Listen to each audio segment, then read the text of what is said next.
पंडित जी जो होते हैं थोड़े से कंफ्यूज होते हैं, और उनकी जो वाइफ थी वो थोड़ी सी अब पंडित टाइम जी थी तो सीधी सादी थी, तो जब उनकी शादी हो गई तो पंडित जी बहुत कंजूस थे। अब पंडित जी गए पूजा पाठ करने के लिए, दरवाजा खटखटाया गया तो पंडिताइन जी ने दरवाजा पूरा कौन है, तो बोले हाँ मैं दीदी बगल वाले कर लूँ। बोले क्या बात है, मुझे थोड़ी सी रुई दे दो, हमारे घर में खत्म हो गई। उन्होंने दे दी बेचारी ने। शाम को पंडित जी आए, पंडित जी बोलते कि कोई आया था? बोले हाँ कल्लू आया था। बोले क्यों आया था? बोले रुई मांग रहा था। अरे भगवान, हम चुरा चुरा के तो लेके आ रहे भगवान से, आप भाग जा रहे हो।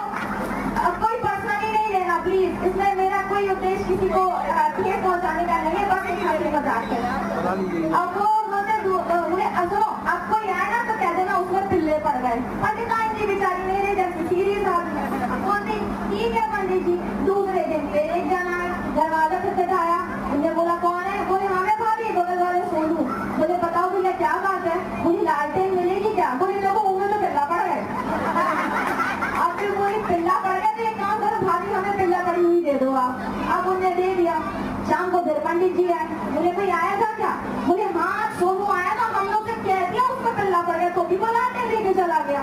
बोले ये भगवान तुम ना चौपट करोगी, हम 2-2 रुपए दक्षिणा लेके जैसे तैसे खर्च चला रहे। अब सुनो कोई आए तो उसे कहना वो सड़ गए, गल गए, फटूर गए, इसलिए हमारे पास है नहीं।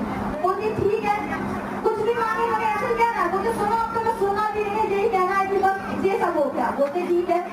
पंडित जी चले गए, फिर दरवाजा खटखटाया। पंडिताइन जी बोली कौन है? बोले हाँ मैं कल्लू के पापा। बोले क्या बात है? अब पंडिताइन जी तो घर ही बैठी थी, उन्होंने दरवाजा खोला। बोले पंडित जी हैं? बोले सुनो बेचारे गए, पापा को गए, तो तेल खत्म हो गया तो हमने उन्हें कटाई में बंद लगा, अब हमारे पास कुछ नहीं है। क्या किसी के साथ तो हमें